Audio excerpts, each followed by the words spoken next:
ये खबर पारुल यूनिवर्सिटी द्वारा प्रस्तुत की गई है। हम सब जानते हैं कि उत्तर प्रदेश पुलिस आज पूरे देश के अंदर अपनी एक नई पहचान बनाई है। ये केवल अपनी संख्या बल के आधार पर नहीं, बल्कि सबसे बड़ी आबादी के राज्य होने के साथ ही पिछले 9 वर्ष में आदरणीय प्रधानमंत्री मोदी जी के मार्गदर्शन और नेतृत्व में जो उनकी अपेक्षाएं थी, सुशासन के लक्ष्यों को प्राप्त करने के लिए उत्तर प्रदेश पुलिस बल ने उन लक्ष्यों को प्राप्त करने की दिशा में जिस त्वरित गति से 9 वर्ष के अंदर कार्य किया, आज वह देश के अंदर एक मॉडल पुलिसिंग का उदाहरण बना है। और आप सभी लोग उस देश की सबसे बड़ी सिविल पुलिस का पार्ट बन रहे हैं। उसको स्मार्ट पुलिसिंग के रूप में, एक डिजिटल वॉरियर के रूप में आप सबकी बड़ी भूमिका होने जा रही है। इसके लिए आप सभी का मैं अभिनंदन करते हुए आप सबको मैं बधाई भी देता हूं। –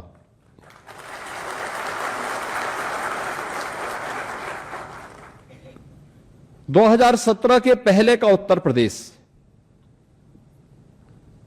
क्योंकि अब 9.25 वर्ष हो चुके हैं। आप में से बहुत सारे लोग उस समय टीनेजर्स रहे होंगे, सभी के सभी लोग थे, क्योंकि आप में से कोई भी 18 वर्ष 28 वर्ष से ऊपर का तो हो नहीं सकता है। मैं खन्ना जी को छोड़ दें तो खन्ना जी की तो उम्र 90 के आसपास होगी, तो उनके लिए ये सब चीजें अलग हैं। लेकिन आपकी उम्र आज से 10 वर्ष पहले 17-18 वर्ष की रही होगी, 10 वर्ष से लेकर के 17-18 वर्ष के बीच की रही होगी। स्वाभाविक रूप से सभी लोग अपने मां बाप पर आश्रित रहे होंगे। कोई स्कूल जाता रहा होगा, कोई कॉलेज की तरफ पहली बार देखा होगा। और वो उम्र ऐसी होती है जब व्यक्ति जब मां बाप पर आश्रित रहता है तो बहुत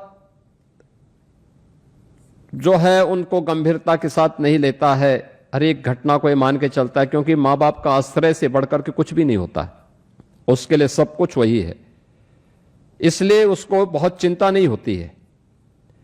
लेकिन अपने अभिभावक से पूछिए, आज से 10 वर्ष पुराने के समाचार पत्रों की कतरनों को थोड़ा अवलोकन करिए, पत्र पत्रिकाओं के अवलोकन करिए, और उस पीढ़ी को, जिस पीढ़ी ने आपको आगे बढ़ने में मदद की है, अपने गुरुजनों से, अपने अभिभावकों से पूछिए 2017 के पहले का उत्तर प्रदेश कैसा था, क्या होता था, पुलिस के बारे में जनता की धारणा क्या थी, प्रदेश के बारे में देश की धारणा क्या थी, प्रदेश की कानून व्यवस्था की स्थिति कैसे हुआ करती थी। हर दूसरे तीसरे दिन एवरेज एक दंगा होता था यूपी में, महीनों महीनों कर्फ्यू रहता था, उत्सव के पहले उपद्रव होने लगते थे। जब पुलिस के अधिकारी ही सुरक्षित नहीं रहते थे,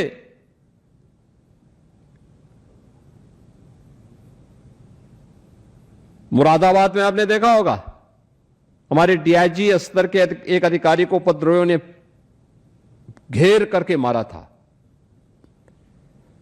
यानी ये मान करके कि वह अब जीवित नहीं बचे, इसलिए वे उपद्रवी छोड़ करके तब चले गए, अन्यथा उनको पता होता कि व्यक्ति जीवित है तो छोड़ते नहीं। जब पुलिस अधिकारी ही सुरक्षित नहीं है,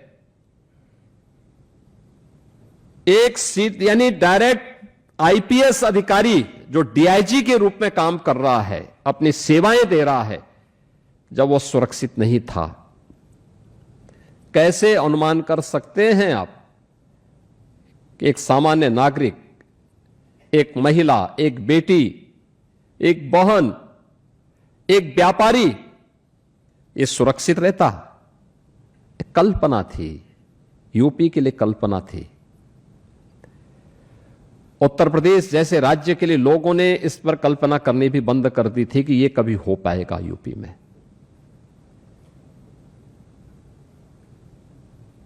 हम लोग लगातार वॉच कर रहे थे, क्योंकि मुरादाबाद की वो घटना मुझे भी याद थी, और हम लोगों ने फिर आने के बाद अपनी कार्रवाई को आगे बढ़ाया।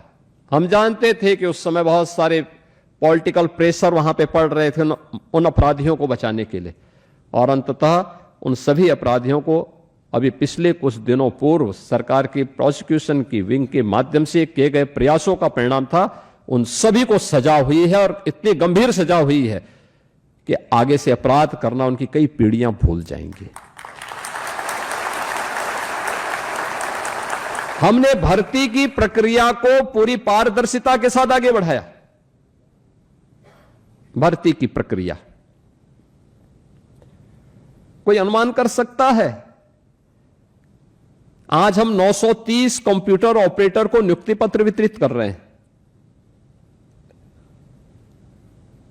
अभी पिछले दिनों आपने देखा होगा लगभग 35,000 पुलिस आरक्षी के लिए परीक्षा संपन्न हुई है। पुलिस कमिश्नरेट सिस्टम ये 1972 से चला रहा था, हिम्मत नहीं ले रहे थे। यूपी पुलिस आईपीएस को आईएएस ऐसा दबाते थे, फाइलों में ऐसा दबा देते थे, वो फाइल एक बार बंद हुई नहीं कि फिर वो कभी खुलती नहीं थी। यानी यमराज भी आ जाए तो आईएएस से फाइल खुलवाना तो कठिन ही हो जाता है, और यही होता था, वो खुलती नहीं थी। फिर वो पता नहीं कहां वो फाइल पड़ी थी। हमने 7 जनपदों में पुलिस कमिश्नरेट सिस्टम लागू भी करवा दिया। ये पुलिस रिफॉर्म का पार्ट है। जिनको पुलिस रिफॉर्म के बारे में जानकारी नहीं, वह पुलिस कमिश्नरेट सिस्टम पर उंगली उठाते हैं। जिनको पुलिसिंग की कोई जानकारी नहीं, वे उंगली उठाते हैं कमिश्नरेट सिस्टम पर, वे कटघरे में खड़ा करने का प्रयास करते हैं। ये वे लोग हैं जिनको आम नागरिक की सुविधा और उनकी सुरक्षा की चिंता नहीं। लेकिन यह किया गया, अवस्थापना सुविधाओं का विकास किया गया। यूपी पुलिस के द्वारा जो कदम अलग अलग फील्ड में उठाए गए, ये सब नहीं हो पाए होते। हर एक क्षेत्र ने कुछ ना कुछ नया किया है, और उसके परिणाम आज सामने आए हैं। यूपी अब बेमारू राज्य नहीं है, देश की इकोनॉमी का एक ग्रोथ इंजन बनकर के देश के टॉप 3 इकोनॉमी में यूपी का नाम भी आता है। आज हर एक स्तर पर यूपी को सम्मान मिलता है। तो हम भी उस राज्य के निवासी हैं जो देश की अर्थव्यवस्था में अपना योगदान दे रहा है। अब भारत सरकार की कोई भी स्कीम आती है, यूपी नंबर 1 पर अन्यथा नंबर 2 पर रहता है। बॉटम में नहीं रहता है, टॉप में रहता है, टॉप में। और उसी यूपी को उस पहचान दिलाने के लिए आप सबको कार्य करना है, अपने अपने फील्ड में रह करके। यह केवल मेरे स्तर पर, मंत्रियों के स्तर पर या जनप्रतिनिधियों के स्तर पर या चीफ सेक्रेटरी या डीजीपी के स्तर पर नहीं, बल्कि सबकी सामूहिक टीम एक साथ प्रयास करके अपने अपने फील्ड में काम करना प्रारंभ करेगी तो परिणाम आने में देर नहीं लगेगी।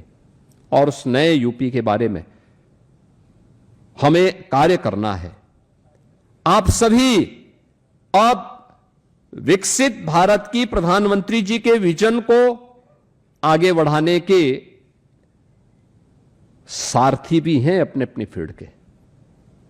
आप सभी को उस फील्ड में नेतृत्व देने के लिए तैयार होना होगा।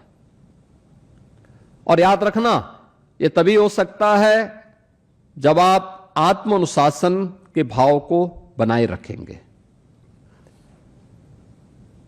हम लोग अक्सर देखते हैं ड्यूटी के दौरान बहुत सारे लोग रील बनाते रहते हैं। ये अनुशासनहीनता का एक पार्ट है। उस समय हमें अपनी ड्यूटी के प्रति सजग होना होगा, न कि रील बनाना होगा। हमें इस बात को ध्यान में रखना होगा कि जिस कार्य को हमें करना है उसके प्रति उतनी ही सतर्कता और उतनी ही गंभीरता भी होनी चाहिए, तब वह गरिमापूर्ण तरीके से परिणाम दे पाएगा।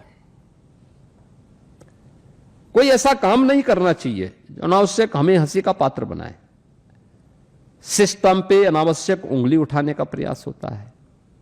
अपने आप तो कुछ कर नहीं सकते, लेकिन सिस्टम पे उंगली उठाते हैं लोग।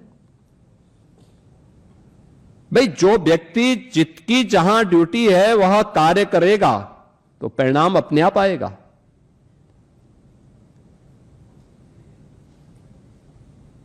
और उस परिणाम को लाने के लिए उस टीम भाव के साथ हम सबको आगे बढ़ना होगा।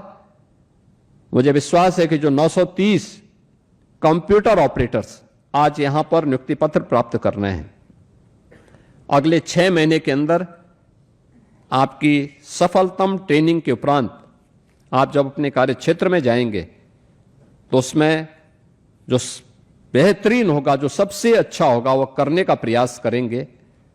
आधुनिक तकनीक की जानकारी आपके पास होनी चाहिए। यूपी पुलिस से जुड़े हुए उन सभी एप्लीकेशंस की पूरी जानकारी आपके पास होनी चाहिए। और इस क्षेत्र में हमें किन सुरक्षा मानकों को ध्यान में रख करके कार्य करना है, इन सब बातों को आप ध्यान में रख करके अपना अच्छा परफॉर्मेंस करेंगे। इस विश्वास के साथ मैं आज के इस अवसर पर नियुक्ति पत्र प्राप्त करने वाले सभी कंप्यूटर ऑपरेटर्स को मैं हृदय से बधाई देता हूं, अपनी शुभकामनाएं देता हूं और विश्वास करता हूं कि उतनी ही पारदर्शिता और निष्पक्षता के साथ आप अपने विभाग के साथ और राज्य के साथ और देश के साथ आप भी न्याय करने के लिए अपने आप को तैयार करेंगे। आप सबके प्रति मेरी मंगलमय शुभकामनाएं हैं। धन्यवाद। जय हिंद।